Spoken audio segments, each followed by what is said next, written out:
datang ke tempat ini tentunya dengan sebuah kerinduan kita semakin lagi lebih mengerti rencana dan kehendak Tuhan dalam hidup kita. Amin.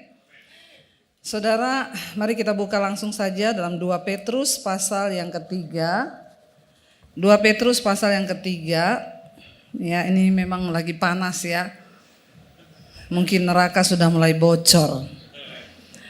2 Petrus pasal yang ketiga ayat yang ke-9 mulai kita baca sama-sama. 2 Petrus 3 ayat yang ke-9. Firman Tuhan berkata di sana demikian, ya 1, 2, 3 kita baca. Tuhan tidak lalai menepati janjinya sekalipun ada orang yang menganggapnya sebagai kelalaian. Tetapi ia sabar terhadap kamu karena ia menghendaki supaya jangan ada yang binasa, melainkan supaya semua orang berbalik dan bertobat. Saudara, jelas sekali firman ini berkata Tuhan tidak pernah lalai menepati janjinya, sekalipun ada orang yang menganggapnya sebagai kelalaian. Di dalam Alkitab janji Tuhan itu begitu banyak, saudara ya. Janji akan pemulihan, janji akan penyertaan, janji akan kesembuhan, itu sudah ada dalam Alkitab. Tetapi di sini dikatakan dengan jelas Tuhan itu tidak lalai. Siapa yang mengajari Tuhan? Ya, Ayub berkata, siapa yang dapat mengajari dia? Dia yang menciptakan segala sesuatunya. Tuhan tidak pernah lalai menepati janjinya, sekalipun ada orang yang seringkali menganggap Tuhan itu lalai. Saudara pernah nggak menganggap Tuhan itu lalai? Jangan buru-buru jawab. Sok tahu deh ya. Jangan buru-buru jawab, tapi renungkan dulu ya, renungkan dulu. Nggak usah langsung cepet-cepet. Saudara pernah nggak menganggap Tuhan itu lalai? Yang pernah angkat tangan, mulai terbuka ini ya. Yang pernah menganggap Tuhan lalai, angkat tangan. Saya pernah. Saya pernah menganggap Tuhan itu lalai. Saudara di sini semua enggak pernah? Kalau saudara enggak pernah anggap Tuhan lalai, pulang aja. Saudara semua sudah penghuni sorga. Saya mengaku, saya pernah mengaku Tuhan itu lalai. Saya pernah menganggap. Alkitab berkata Tuhan enggak pernah lalai. Sekalipun banyak orang yang sering menganggap dia lalai ya. Contoh, bagaimana kita menganggap Tuhan itu lalai? Saya tuh banyak dapat telepon, banyak dapat ya WA, banyak orang konseling, Bu. Ya, suami saya begini-begini, rumah tangga saya begini-begini, bisnis saya begini-begini. Saya bilang berdoa. Jawabannya apa? Saya sudah berdoa puluhan tahun. Buktinya apa? Saya sudah cari Tuhan. Saya sudah melayani. Saya sudah bayar persembahan. Saya sudah perpuluhan. Kalau kita menyatakan semua kebenaran kita, halo, berarti itu kita anggap siapa yang lalai? Jawab. Amin. Ya, pernah nggak kita menganggap Tuhan lalai? Sering. Ya, dulu ketika saya dalam penderitaan saya bilang sama suami saya, "Say, Tuhan itu ada apa enggak?" Itu lebih parah lagi. Kalau Tuhan itu ada, kenapa kita begini sampai sekarang? Kayaknya kebenaran itu enggak pernah muncul. Kita menderita terus, kita coba hidup benar tapi kita menderita. Itu saudara enggak menganggap Tuhan lalai dengan begitu? Kita seringkali menganggap Tuhan itu lalai. Aku sudah berdoa loh, aku sudah begini, aku sudah begini, aku sudah begini. Tapi apa hidupku? Walaupun itu saudara tidak terbersit ngomong dari mulutmu, hanya terbersit di dalam hatimu. Pernah saudara terbersit begitu? Jawab jujur. Sering. Enggak usah ngomong pernah, jawab aja sering. Iya enggak? Ya, saya tuh heran Bu, anak saya. Ya, sekarang dia memberontak, dia pacaran dengan orang yang tidak seiman. Saya tegur dia marah. Padahal Bu, kurang apa saya Bu? Ya, saya tuh sudah berdoa buat dia. Saya kasih firman. Saya tiap hari menyerahkan dia ke dalam tangan Tuhan. Tapi kenyataannya,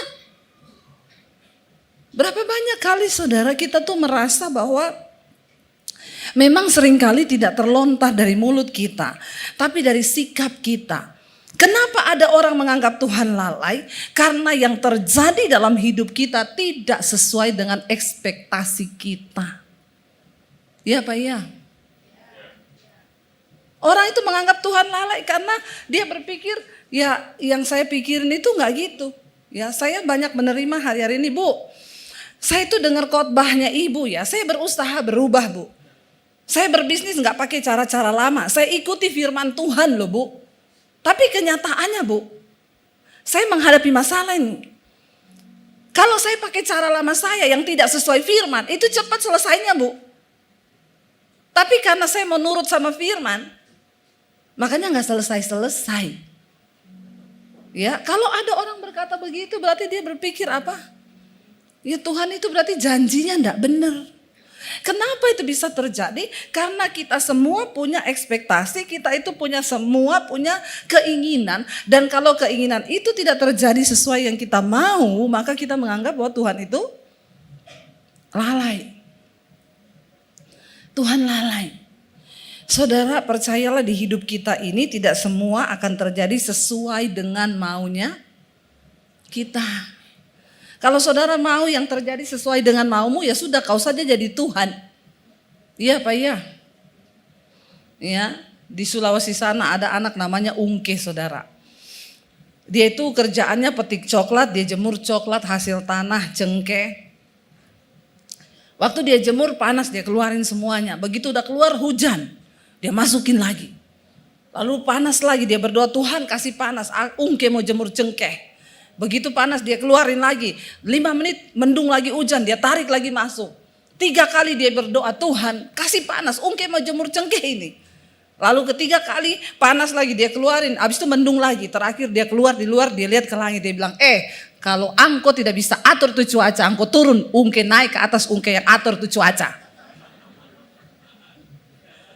Karena dia pikir ya dia apa yang dia mau tuh gak sesuai dengan yang dia harapkan yang terjadi dalam hidupnya. Kita semua manusia berharap ya semuanya baik. Pekerjaan kita baik, anak-anak kita baik, keluarga kita baik. Tapi kan hidup ini kita gak bisa pegang kendali kan. Yang kita mau belum tentu itu yang Tuhan mau, amin. Karena itu dikatakan banyak orang menganggap Tuhan itu lalai. Karena sesuatu terjadi di luar kemauannya. Hidup ini, saya tuh dengar cerita hari-hari itu ngeri-ngeri saudara. Ya, saya terima konseling, ya Bu, saya itu mau konseling sama Ibu. Kemarin saya ketemu orang, kenapa? Pusing Bu, ya pusing kenapa? Ngurus kerjaan. Orang yang sama ini saya temuin berapa tahun lalu dalam keadaan yang sama. Waktu itu saya tanya, kenapa kamu pusing? Saya tuh beli mesin Bu, mesin saya enggak jalan. Saya pusing Bu, orderan saya banyak. Tapi mesin enggak jalan, enggak ada hasil. Usaha saya enggak jalan, enggak ada pemasukan. Pusing, kita berdoa. Kamu berdua rumah tangga dipulihkan, semuanya jalan, bagus ya. Tuhan pasti memberkati, yang penting hidup damai bersama. Jangan berantem terus. Karena waktu itu mereka berantem terus sampai mau cerai. Akhirnya berdamai saudara.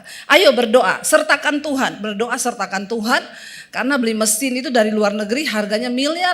Ketemu teknisi, kalau teknisinya jahat dikerjain terus. Minta duit terus gak selesai-selesai. Berdoa yuk libatkan Tuhan. Berdoa libatkan Tuhan. Dia hidup rukun bersama, berdoa bersama. Akhirnya Tuhan kasih teknisi bagus, mesinnya jalan.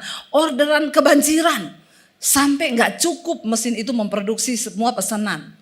Kemarin saya ketemu, pusing Bu. Kenapa pusing? Kebanyakan orderan.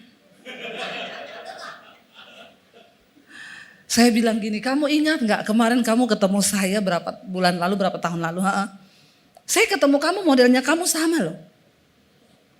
Saya tanya kenapa pusing Bu, kenapa? Gak ada orderan, mesin rusak. Sekarang saya ketemu kamu sama juga. Kenapa? Pusing Bu, kenapa? Kebanyakan orderan, pusing, mumet, gak bisa ditinggal, kerjaan banyak. Terus saya bilang terus, maumu tuh apa? Kamu mau hidup yang seperti apa? Kamu gak ada orderan pusing, dikasih orderan banyak juga. Terus maumu tuh apa? Kalau saya jadi malaikat saya mau tanya kamu tuh maunya apa? Lo bener gak saudara? Gak ada kerjaan pusing, gak ada orderan pusing. Dikasih banyak orderan sampai gak mampu juga tetap. Jadi saudara pilih yang mana? Sama-sama pusing orang itu kan. Dari sini saya tuh semakin belajar saudara, ternyata manusia itu, memang manusia itu keinginannya tuh gak pernah puas. Dan sesungguhnya saya selalu berkata, kita ini hidup mau sekaya apapun saudara. Yang kita makan ya sehari itu cuma 3 kali tuh kita bisa makan tuh. Ada yang makan sehari 12 kali di sini? Anda bukan manusia. Ya pasti ada jin di dalam tubuhmu. Kita tuh sekaya apapun makan cuma 3 kali. Saya melihat banyak orang hidup di dunia ini kasihan saudara. Ya mereka bekerja siang sampai malam, uangnya aja di rekening puluhan miliar. Tapi mereka tuh gak bahagia. Lalu apa sih arti hidup ini? Sampai banyak yang menuduh Tuhan itu lalai. Dikasih berkat pusing, gak dikasih berkat juga pusing. Ya makanya Alkitab berkata ada orang itu yang aku melihat sebuah kesia-siaan di bawah matahari ini, orang yang diberikan Tuhan harta tapi tidak diberi kuasa untuk menikmatinya. Ini orang yang hidup di bawah kutuk saudara. Mari kita percaya bahwa Tuhan itu ya dia menepati janjinya, tetapi banyak orang menganggapnya sebagai sebuah kelalaian. Tetapi dikatakan ia sabar terhadap kamu. Kalau Tuhan tidak sabar, maka sudah mati kita ini semua, benar gak? Ya, setiap hari ada aja tuntutannya sama Tuhan. Makanya Bapak Ibu, kita ini datang ke gereja malam ini, kita datang, kita mau cari Tuhan, kita ketemu Tuhan. Karena waktu engkau ketemu Tuhan, masalahmu besar, masalahmu kecil, engkau ketemu Tuhan, itu jawaban. Amin. Kita datang ke tempat ini saudara bukan hanya mau senang-senang, nyanyi-nyanyi, lompat-lompat. Kalau cuma kayak gitu di diskotik juga bisa. Ya, makanya para pelayan Tuhan benar-benar dituntut hidupmu itu bisa membawa hadirat Tuhan. Baik pemusik, WL singers, bukan cuma nyanyi. Kalau nyanyi itu di atas lebih bagus nyanyinya. Tapi kita harus berjumpa dengan Tuhan. Kita harus ketemu dengan hadirat Tuhan. Karena hadirat Tuhan itu yang membawa damai sejahtera, ketenangan di hidup kita. Bahkan kalau kita lihat ayat ini sebenarnya juga Tuhan sedang berbicara. Ya firman ini sedang berbicara tentang kedatangan Tuhan saudara. Ya tentang hari Tuhan, kalau saudara baca satu perikop ini tentang hari Tuhan. Banyak orang menganggap bahwa mereka berkata begini, gak usahlah bicara-bicara kiamat. Buktinya dari zaman dulu sampai zaman sekarang Tuhan gak datang-datang. Dikatakan banyak orang menganggap Tuhan itu lalai. Dari dulu dia berkata dia akan datang. Tapi sampai hari ini dia belum datang. Dan dia berkata, Alkitab ini berkata Tuhan itu sabar terhadap kita karena dia tidak ingin ada orang yang binasa. Tapi dia masih kasih kesempatan kita ini semua bertobat. Supaya waktu dia datang kita dalam keadaan kudus dan layak. Siap. Ya, saya tadi malam dengan suami saudara kami kebetulan ada satu keperluan sehingga kami harus keluar agak malam. Cari parkiran di dekat nightclub, nggak dapat tempat parkir. Saya bilang sama tukang parkirnya, kok makin malam makin nggak ada parkir di sini? Iya Bu, memang di sini kalau siang sama sore sunyi Bu, tapi kalau malam penuh parkirannya karena itu ada nightclub. Waktu kita mau cari parkir ada pemusik gereja yang masuk ke dalam, nggak tahu mungkin dia mau main juga di dalam.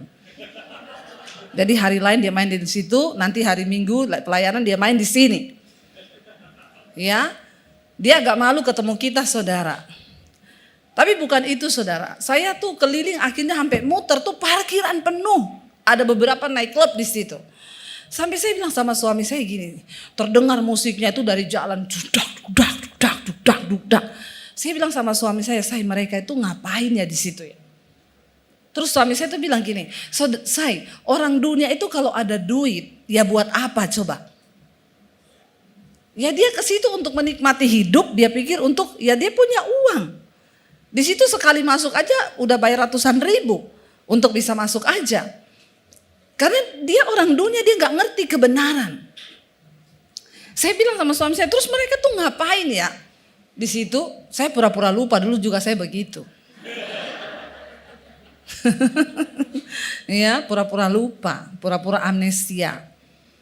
Tapi memang benar benar. Ya saya juga baru mengerti, bodoh banget ya. Dulu kita merasa di situ itu ada hiburan, ya kita ducek gitu. Terus udah capek pulang. Bahkan sebagian orang datang ke tempat seperti itu tuh karena memang mereka tuh pengen lari dari masalah. Mereka punya banyak pikiran, sumpek, punya banyak masalah, mereka lari, mereka ke situ tuh goyang-goyang, lihat hal-hal yang menarik, ya cewek-cewek yang seksi di situ. Tapi dia pikir dia pulang masalahnya selesai, enggak saudara.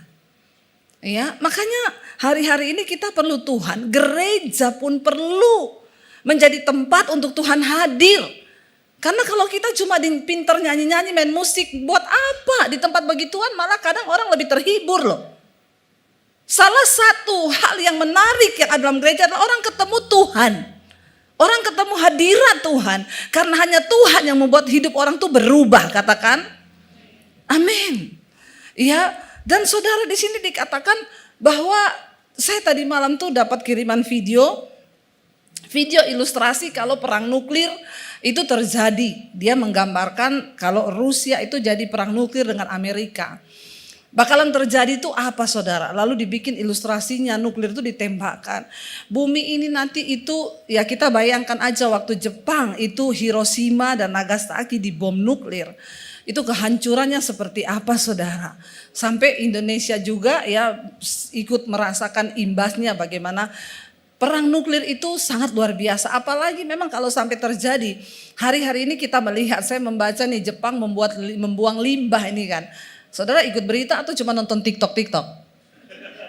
Ikut pergerakan, ikut berita kan, nonton berita kan. Kita perlu nonton berita dunia, jangan cuma nonton drama Korea terus, amin. Kenapa kita perlu nonton berita dunia? Supaya kita tahu ini apa yang mau terjadi, tanda zaman ini apa. Ya, ini Jepang lagi membuang limbahnya ke laut, limbah nuklir. Lalu saya mulai lihat nih beberapa laut tuh menemukan ikan-ikan pada mati semua. Ya, lalu Korea memberikan ancaman kalau sampai laut kami tercemar, kami tembakkan nuklir nanti. Ini semua apa-apa negara itu sekarang bicaranya nuklir loh. Ya, puji Tuhan Indonesia enggak punya. Kasihan kalau Indonesia bikin nuklir rakyatnya enggak makan semuanya ya. Ya, nuklirnya Indonesia ini gede loh. Ya, korupsi itu tuh nuklirnya besar itu saudara. Tapi kita bersyukur loh. Ya, cuma saudara, itu kalau perang nuklir benar-benar terjadi, saya lihat ngeri saudara. Nanti bumi ini dingin. Ya, seluruh bumi ini akan mengalami dingin karena ya ledakan yang begitu hebat. Ya, walaupun mataharinya panas tapi akan terasa dingin dan banyak orang yang akan mati karena suhu dingin itu. Belum racunnya itu. Ya, tapi ya saya melihat hal itu ya memang kalau memang sudah mau akhir zaman ya terjadilah. Tapi khotbah-khotbah tentang akhir zaman kayaknya di gereja udah jarang diberitakan ya.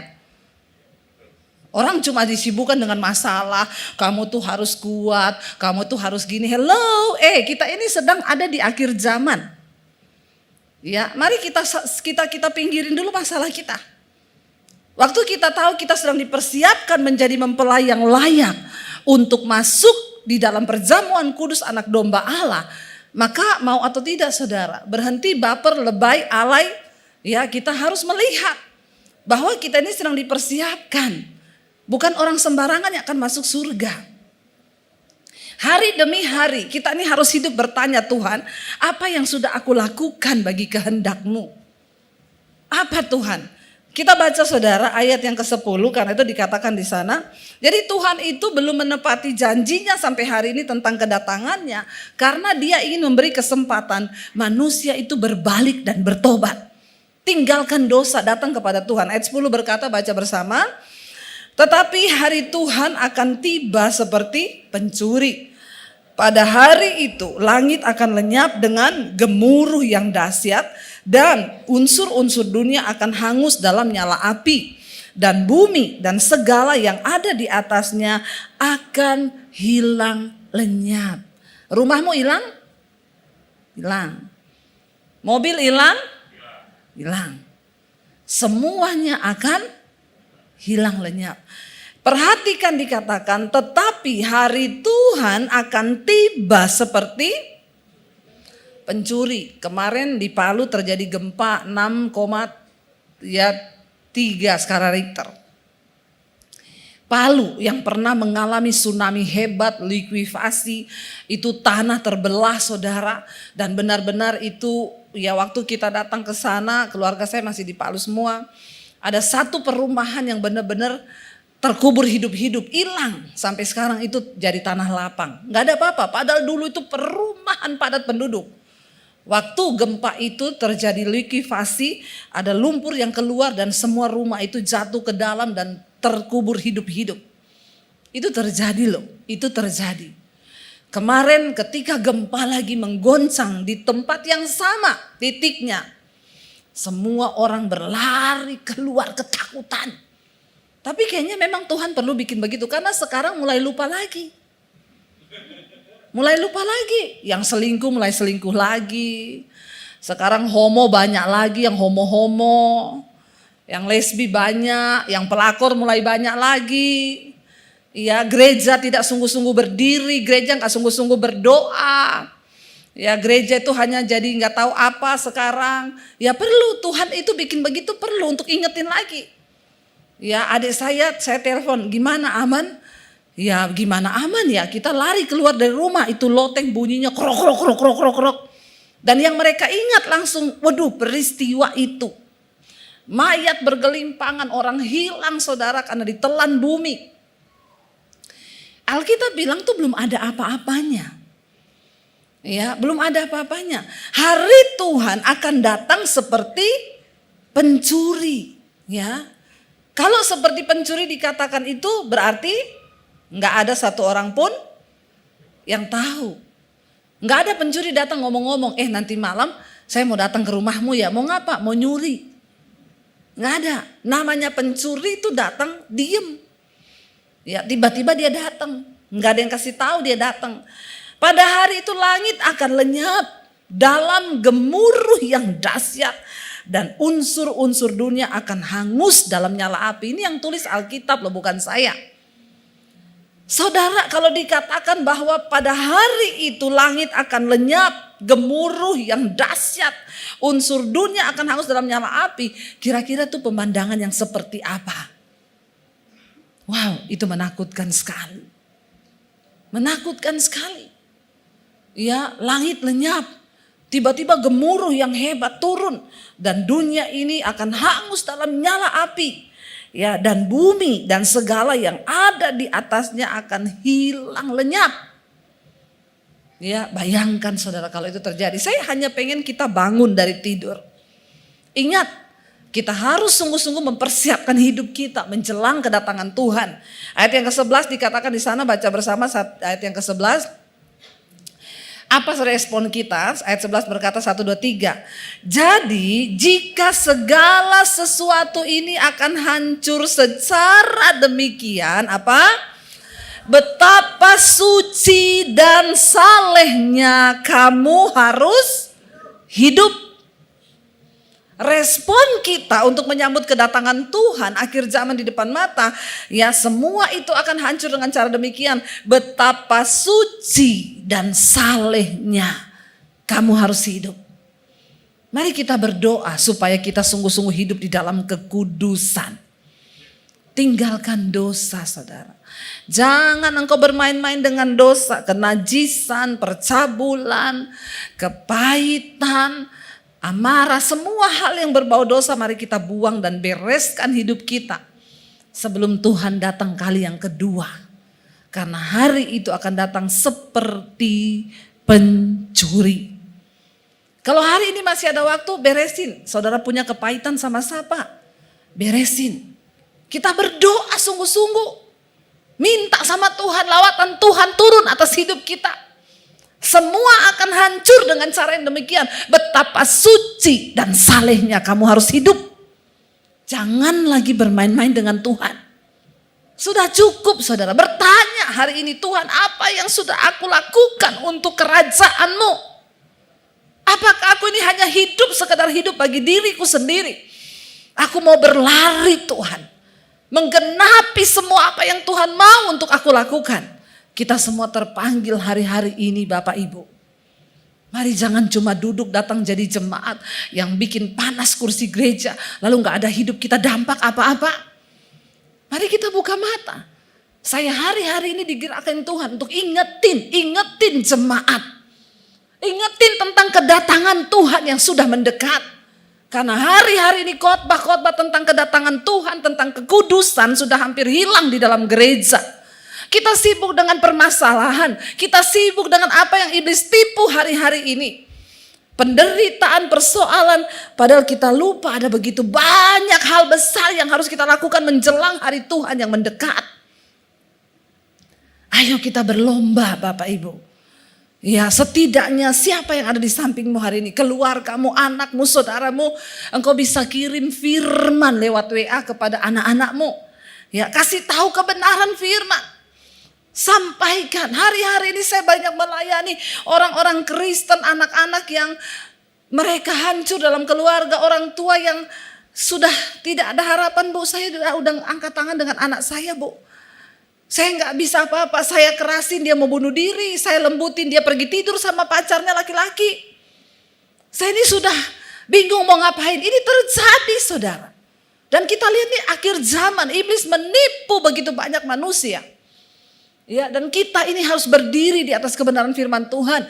Ya, saya tuh melihat orang-orang pergi ke night club, ya saya tuh cuma melihat Tuhan betapa banyak yang akan binasa. Mereka mencari penghiburan itu di luar Tuhan.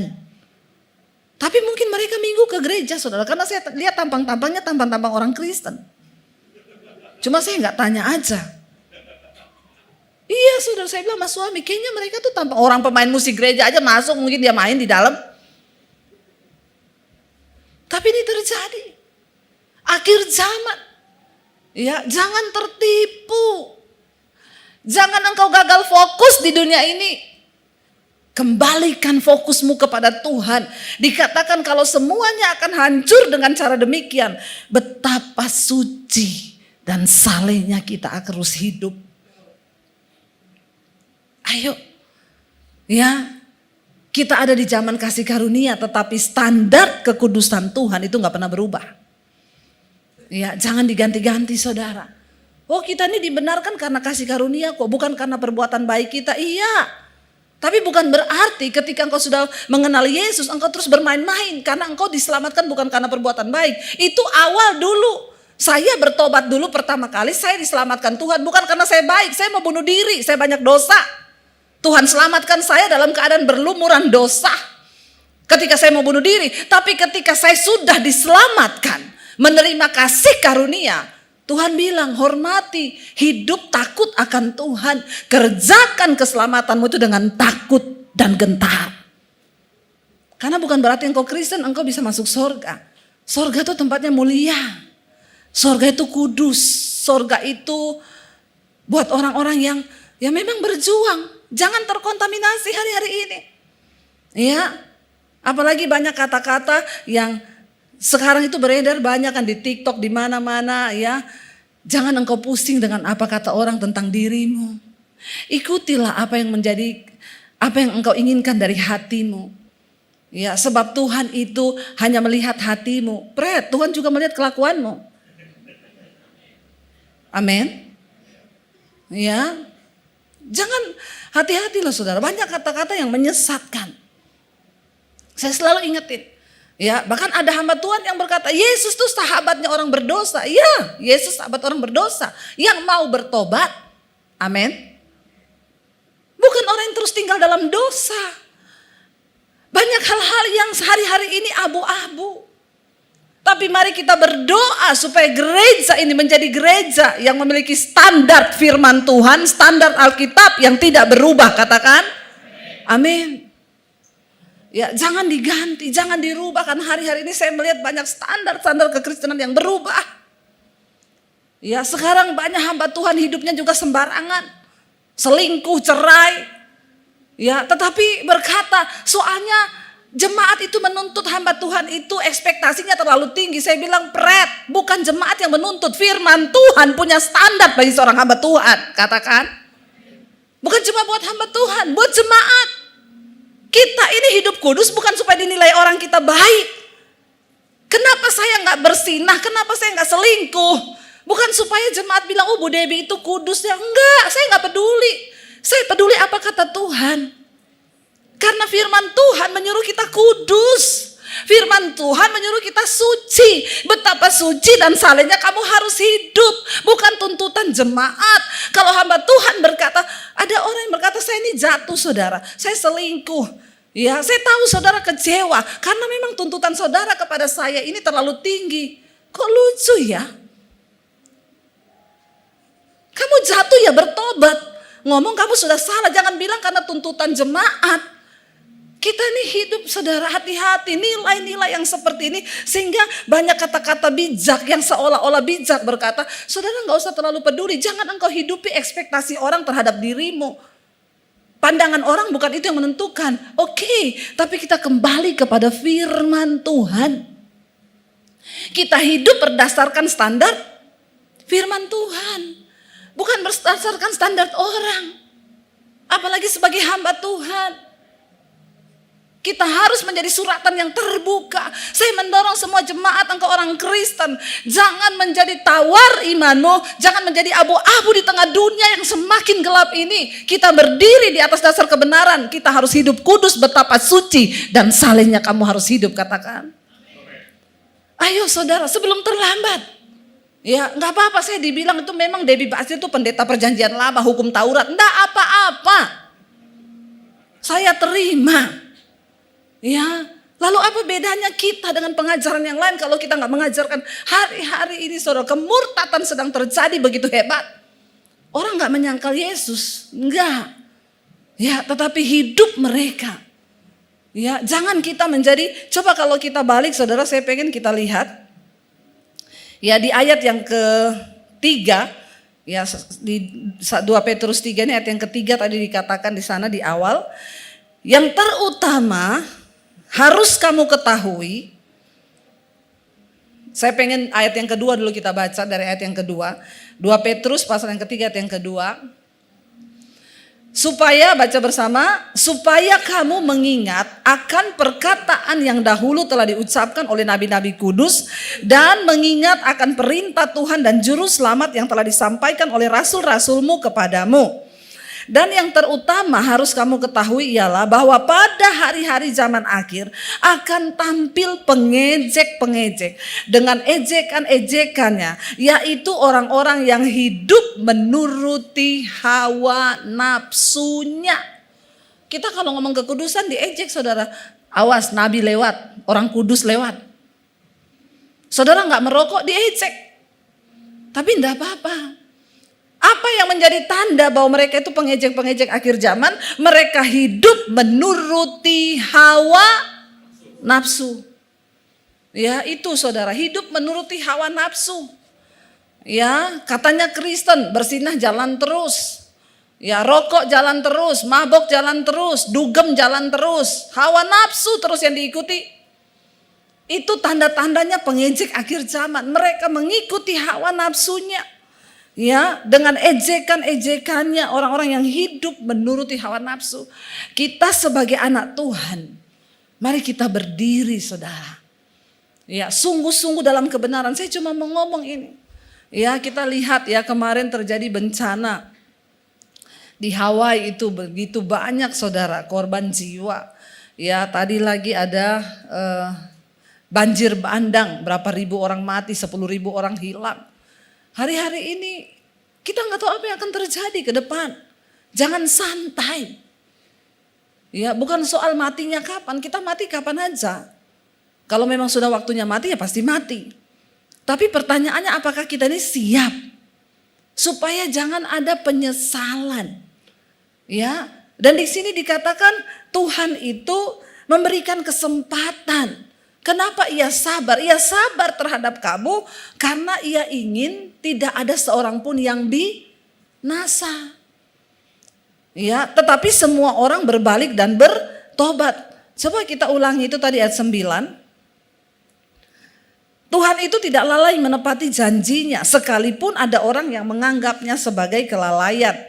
Tetapi ia sabar terhadap kamu karena apa? Baca. Ia menghendaki supaya jangan ada yang binasa, melainkan supaya semua orang berbalik dan bertobat datang kepadanya. Kalau dikatakan Tuhan masih memperpanjang waktu ini karena dia nggak pengen ada yang binasa loh. Tuhan masih tunggu. Kalau dikatakan ya karena ia menghendaki supaya jangan ada yang binasa, berarti ada kemungkinan nggak ada yang binasa? Ada. Tapi Tuhan nggak mau kita binasa. Dia kasih kesempatan bertobat. Ayo berbalik, ayo bertobat dimanapun engkau berada, hai anak-anak muda, sampaikan pertobatan kepada temanmu. Jangan engkau ikut terlibat dan masuk dalam kubangan dosa. Engkau yang harus membawa suara Tuhan itu ngomong ke temanmu bertobat. Keluar dari kenajisan, keluar dari homoseksual, keluar dari perselingkuhan, keluar dari dugem, keluar dari rokok. Ayo kuduskan hidup kita. Karena bukan orang sembarangan yang akan masuk dalam kerajaan Allah. Bukan orang sembarangan yang bisa masuk surga. Kita masuk istana presiden aja gak boleh sembarangan. Apalagi kita masuk dalam kerajaan Allah. Ya, di dalam Wahyu dikatakan di sana Yohanes melihat orang-orang berdiri memakai jubah putih. Dan dia bertanya kepada tua-tua itu, siapa mereka yang memakai jubah putih itu? Tua-tua itu berkata, mereka adalah orang-orang yang keluar dari kesusahan yang besar di bumi. Tapi mereka berhasil menjaga jubahnya tetap putih dalam darah anak domba Allah. Amin saudara. Tuhan gak mau kita main-main saudara. Ayo kita ini sungguh-sungguh hidup dalam pertobatan. Kita sungguh-sungguh berbalik. Selama masih ada kesempatan, ada waktu. Mari saudara. Ya, hari-hari ini Tuhan terus mendorong saya bicara tentang akhir zaman. Saya gak tahu kenapa. Tapi sebagai hamba Tuhan saya hanya mau taat bicara. Sampaikan tentang akhir zaman. Tentang pertobatan. Orang harus berbalik kepada Tuhan. Datang kepada kekudusan. Tinggalkan dosa. Waktu kita sungguh-sungguh hidup dalam kekudusan. Kita akan kuat mengalami semua penderitaan. Ya, hidup ini saudara. Saya kemarin baru menguatkan seorang ibu yang saya juga rasa ya berat sekali bebannya. Tapi puji Tuhan ibu itu menerima semua yang terjadi itu sebagai cara Tuhan untuk membawa dia pada pertobatan. Ya saudara, tidak mudah yang dia lalui, tidak mudah yang dia alami memang. Ya ketika saya bertemu ibu ini, anaknya menikah. Kalau nggak salah udah 3 tahun apa berapa tahun belum hamil. Dia bilang, Bu Dewi doain dong, saya pengen punya cucu. Ini anak satu-satunya anak saya. Ya udah ayo kita berdoa. Sebulan kemudian anak itu hamil. Ya. 2 bulan, 1,5 bulan yang lalu dia melahirkan. Melahirkan anak perempuan. Ketika dia melahirkan, ibunya seneng dong. Dapat anak kan, dapat cucu kan. Lagi senang-senangnya gendong cucu. Tiba-tiba dia sakit, divonis dokter kena cancer. Saudara, kisah berubah tragis. Dari kebahagiaan menjadi sesuatu yang kayaknya kaget. Lalu ibu ini harus pergi keluar kota untuk berobat. Lagi berobat di luar kota. Ternyata anaknya yang baru melahirkan meninggal. Saudara, jadi tinggalin cucunya yang baru berumur 1,5 bulan. Dan ibu ini gak diberitahu kalau anaknya sudah meninggal karena mereka takut kalau ibu ini syok. Tapi menjelang penguburan dia harus tetap dibawa pulang. Karena gak bisa bohongin. Dibawa pulang dia tanya, kenapa saya harus pulang? Ibu harus urus paspor alasannya. Karena paspor ibu sudah mau mati, ibu kan harus berobat ke luar negeri. Pulang dulu urus paspor. Sampai di rumah banyak orang. Saya dikirimin videonya. Dia seneng ketawa-ketawa, kok banyak orang. Dia pikir ya ini orang-orang sambut ibu. Masuk di rumah lihat anaknya terbaring kaku. Ya meninggal. Saya sempat telepon dia, saya bilang, Bu, Tuhan tidak pernah lalai Bu. Dia nangis bercucuran air mata. Iya Bu Dewi, Tuhan gak pernah salah. Tuhan baik ya Bu. Iya Tuhan baik Bu. Saya harus makin sungguh-sungguh lagi dengan Tuhan Bu. Saya mau bertobat sungguh-sungguh dekat dengan Tuhan. Wow, saya mendengar dia bilang begitu. Yes, tadinya saya takut kalau dia menjauh dari Tuhan. Karena dia merasa ini adalah penghukuman Tuhan atau apa. Saya takut dia itu mana Tuhan. Ternyata responnya Ketika saya bertelepon, Bu yang kuat ya Bu. Iya Bu Debbie, Tuhan baik Bu. Tuhan gak salah, Tuhan gak lalai. Saya harus sungguh-sungguh lebih lagi mencari Tuhan Bu. Saya mau lebih dekat lagi sama Tuhan. Inilah hidup. Kita gak pernah tahu saudara. Tapi makanya mari kita dekat dengan Tuhan. Kita gak punya cukup kekuatan menghadapi banyak hal di dunia ini. Hanya satu kekuatan kita, waktu kita dekat dengan Tuhan. Ya, saya tidak berhutang lagi. Saya sampaikan hari ini kepada saudara. Firman Tuhan berkata bahwa ketika Tuhan datang, langit ini akan hangus dalam nyala api yang begitu hebat. Dan jika segala sesuatu ini akan hancur secara demikian, betapa suci dan salehnya kamu harus hidup. Ayat 12 dikatakan apa? Yaitu kamu yang apa? Yang menantikan dan mempercepat kedatangan hari Allah. Pada hari itu langit akan binasa dalam api dan unsur-unsur dunia akan hancur karena nyalanya. Kita dikatakan adalah orang-orang yang mempercepat kedatangan Tuhan. Siapa yang mau Tuhan cepat datang? Hanya sedikit ya, yang lain masih suka di dunia.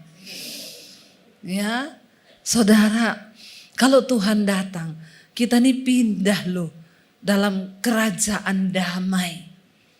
Dunia ini bukan tempat kita, di sini nih kita cuman transit. Ada orang berangkat mau lama-lama di negeri transit? Nggak ada tuh, orang itu pergi ke luar negeri kalau transit, dia mau lama-lama nggak di situ? Yo kagak, namanya juga ya hanya terpaksa transit. Nah Alkitab berkata di dunia ini kita cuma perantau. Kalau namanya perantau itu pasti pengen pulang kampung. Kampung kita di mana? Di sorga, bukan di sini. Tapi banyak orang yang sudah terlanjur cinta dengan dunia. Makanya gak kepengen Tuhan datang. Kita harus sepakat dulu. Kita adalah orang-orang yang mempercepat kedatangan Tuhan. Siapa yang mau cepat Tuhan datang? Ampuni mereka Tuhan. Karena mereka tahu tapi mereka pura-pura tidak tahu. Ini Alkitab yang ngomong loh. Ya, yaitu kamu ya yang menantikan dan mempercepat kedatangan hari Allah itu. Ya, pada hari itu langit akan binasa dalam api dan unsur-unsur dunia akan hancur karena nyalanya. Diulangi lagi. Tetapi sesuai dengan janjinya siapa? Kita, saudara dan saya menantikan apa? Langit yang baru dan bumi yang baru. Di mana di sana terdapat kebenaran. Ini di akhir zaman. Ya, saya baca berita, saudara, dengar berita di China, Alkitab itu diubah. Ya, Yesus adalah seorang pembunuh dan pendosa. Ya, dia bukan Tuhan. Ayat-ayatnya dirubah, tapi puji Tuhan di Indonesia sekarang ya bukan lagi hari kenaikan Isa Al-Masih, tapi hari kenaikan Yesus Kristus. Amin. Tepuk tangan dong buat Tuhan. Yesus Kristus diakui. Saudara, ini tanda-tanda zaman. Akan terjadi penyesatan yang hebat. Ya, karena dilihat di sana kekristenan dihambat, diterjang, ditentang, dibunuh semakin merambat. Kristen di China itu beda sama Kristen di Indonesia memang. Kristen di Indonesia itu kalau kesaksian ya, saudara, rumah saya mau dimasukin maling. Tuhan bekerja, malingnya kesangkut di pagar duri. Nanti jemaat tepuk tangan semua itu. Dahsyat Tuhan, hebat. Kesaksian di China. Saya tuh punya anak. Anak saya ini masih kecil. Ya, dia masih remaja, dia terima Tuhan Yesus. Saya pukulin anak saya ini karena dia jadi Kristen. Dia disiksa di mana-mana anak ini. Ya, tetapi dia semangat memberitakan Injil terus. Kemanapun dia pergi, satu saat dia mati kecelakaan. Anak yang cinta Yesus ditabrak mati kecelakaan. Ini kesaksian indahnya di mana? Nggak ada orang Kristen tepuk tangan kalau kesaksian begini, iya Pak ya? Kalau Kristen di Indonesia kayak gini nggak tepuk tangan. Karena kebanyakan nonton drama Korea. Sama film India. Sama sinetron di Indonesia, happy ending.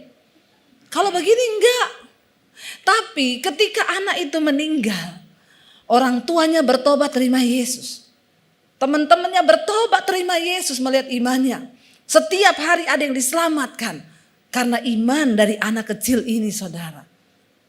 Saudara, ya Kristen di China itu beda sama Kristen di Indonesia. Kenapa? Karena di sana mereka ditentang, dianiaya, menderita. Mau nyanyi aja, ngomong kata-kata Yesus gak boleh. Coba berdoa di kereta api, ketahuan Kristen dibunuh.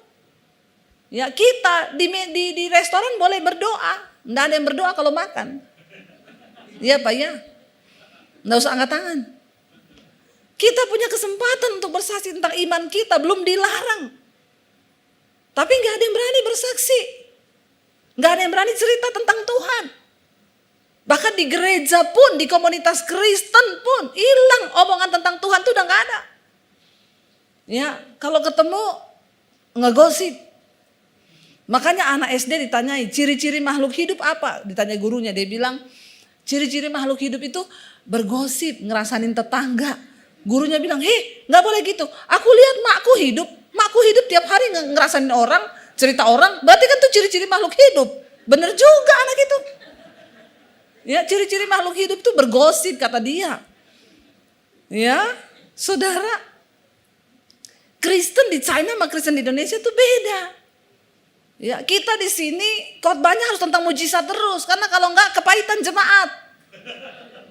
Ngomong selingkuh, ngomong ini, coba berani, enggak banyak yang enggak suka, kupingnya panas.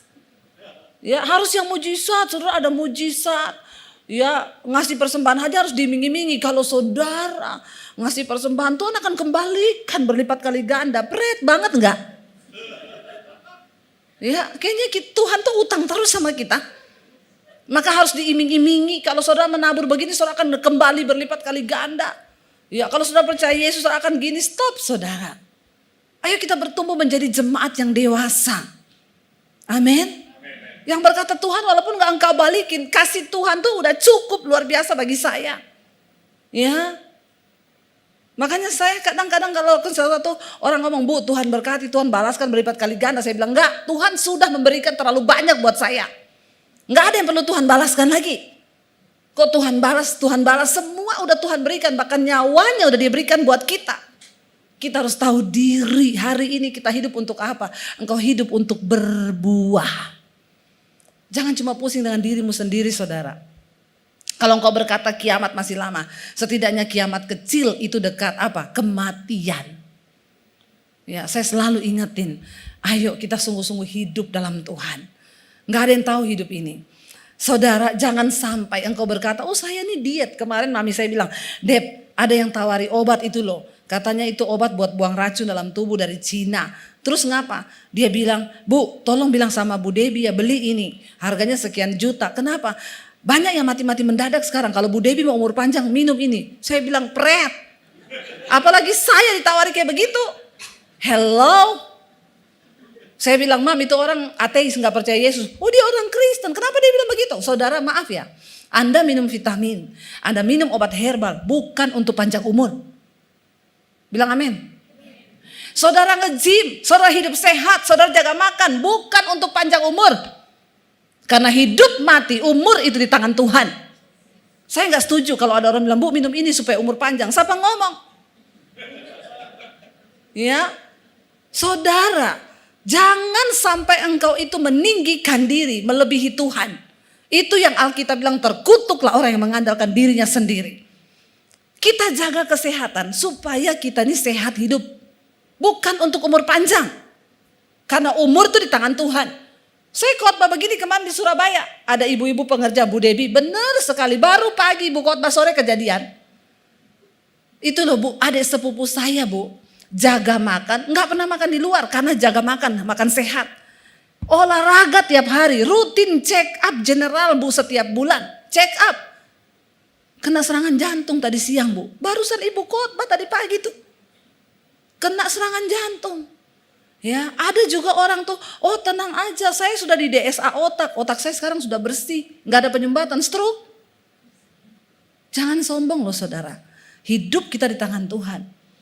Kenapa Kenapa kita harus jaga makan, jaga kesehatan? Supaya sehat. Saya sama suami sekarang lagi diet.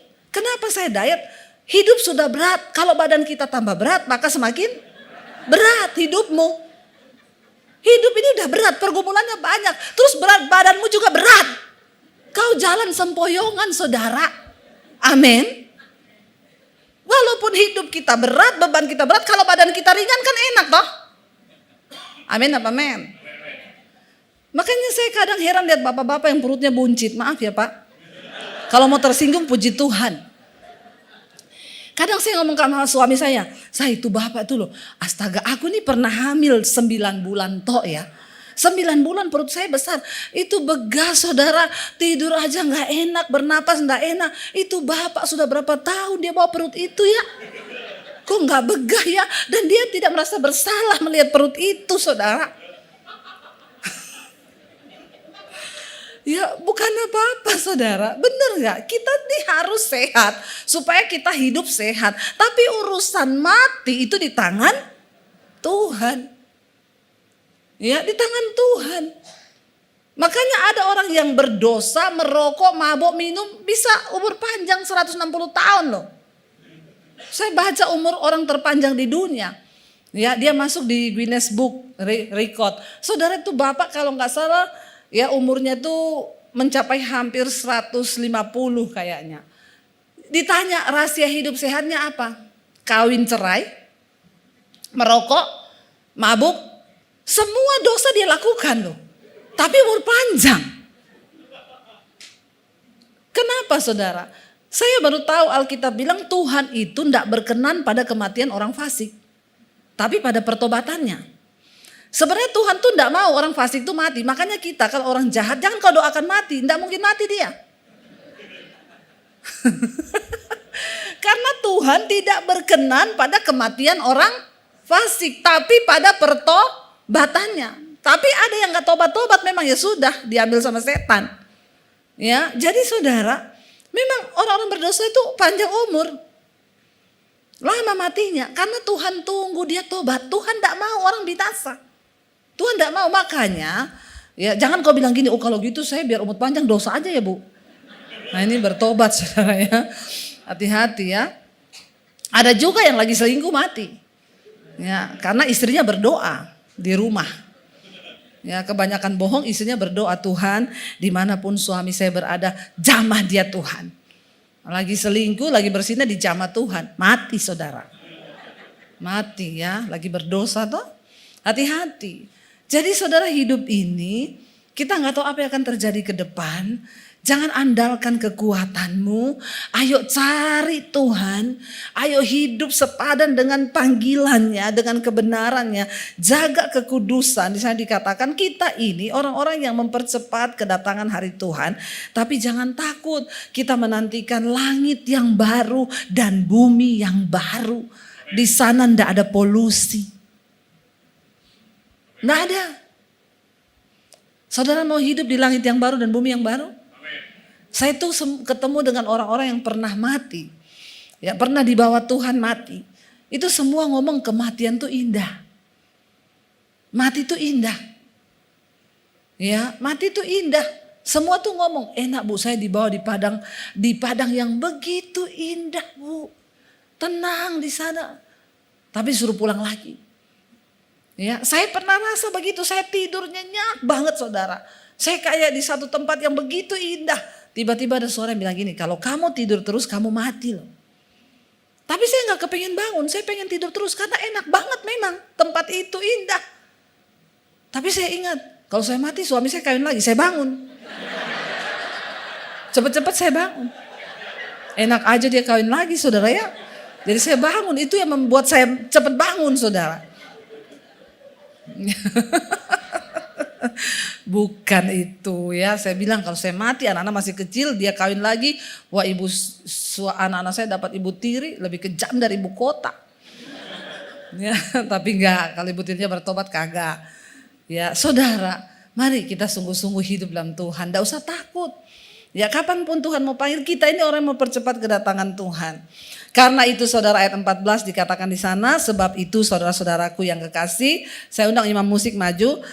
Sambil menantikan semuanya ini, dikatakan apa?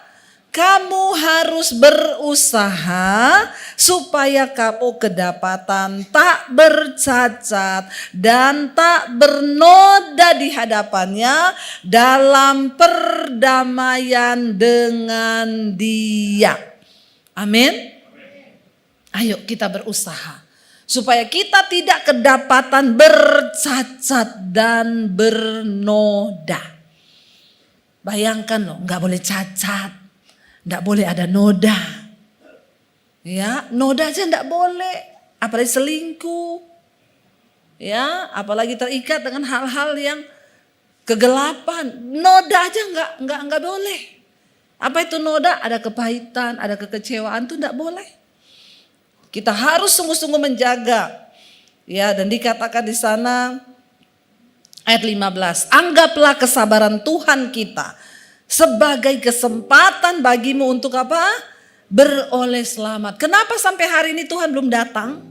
Dia masih sabar supaya kita ini boleh selamat. Seperti juga Paulus saudara kita yang kekasih telah menuliskan kepadamu menurut hikmat yang dikaruniakan kepadanya. Mari Bapak Ibu, satu hal yang Tuhan mau, Dia masih membuka pintu keselamatan bagi setiap kita. Mari kita berjaga-jaga hari-hari ini. Kita bangkit berdiri, kita naikkan pujian, kudus-kuduslah, kuduslah Tuhan.